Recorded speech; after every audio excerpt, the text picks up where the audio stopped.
Senior Helpers keep seniors in their homes longer with personalized care of all sorts. And Lucretia joins us with more great information. This month is about congestive heart failure, which I hear a lot. What exactly is it? Well, it isn't actually a failure. It's when fluid builds up and your heart just doesn't process as well as it should.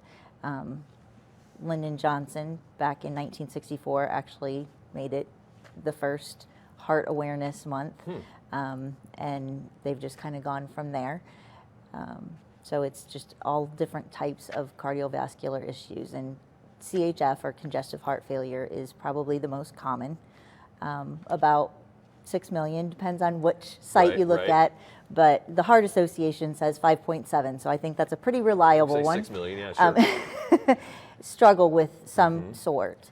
It's not necessarily something that happens quickly. It develops over a period of time. Yeah, I know some symptoms that we have here that if you want to take a look at on the screen, obviously some of these symptoms could be anything. So, Correct. I mean, this is just one of those things, if you go to your doctor and you suffer any of those, you might, they're probably going to do more tests. The shortness of breath is usually more when you're laying down. Okay.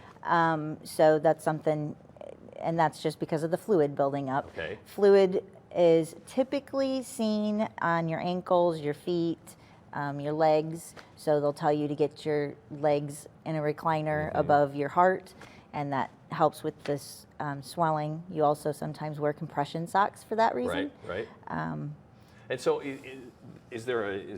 we think this is genetic? What's the cause of this? It's a variety of different causes. Some are lifestyles. Some are just a variety of different things. Yeah. It can be anything from your diet to your lack of exercise to genetics. Sometimes you're just unfortunate. Yeah, right. Now, again, some of the tips as far as managing it, I think, like you said, diet, exercise, following your doctor's advice. I think it's funny that that has to be written down as it's a step, because probably a lot of times it is quit smoking, and people are like, yeah, whatever. But you know what? People are stubborn, and it doesn't just happen with this. It happens with diabetes. It happens with all sorts of different things. We as humans like to be in charge of what we can do and what we can't, and we don't want somebody telling us what to do. But the number one thing is obviously follow your doctor's advice. Take your medicine as he says, or walk if he says to walk. Don't walk if he says to sit.